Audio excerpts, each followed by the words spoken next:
Саламатсыздар ма? Менің есімім Жұлдыз, математика пәнінің мұғалімі боламын.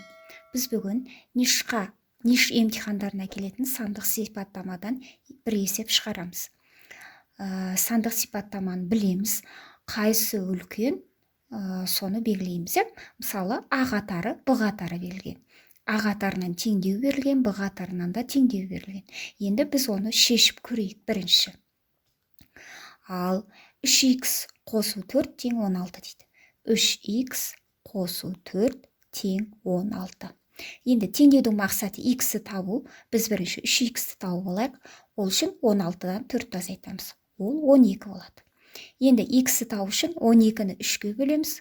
Ол 4-ке тең. Екінші теңдеу. 5x азайту 7 тең 13 дейді. 5x тең болады 13-ке 7-ні қосамыз, 13-ке 7-ні қоссақ 20, онда x тең болады, 20-ны 5-ке бөлсек 4 шықты. Енді екеуінде де 4, ал енді қараймыз. Негізі қайсы үлкен мыналардың ішіне соны белгілейміз. Мысалы, Б қатары үлкен болса, А-ны белгілейміз, А қатары үлкен болса, Б-ны белгілейміз.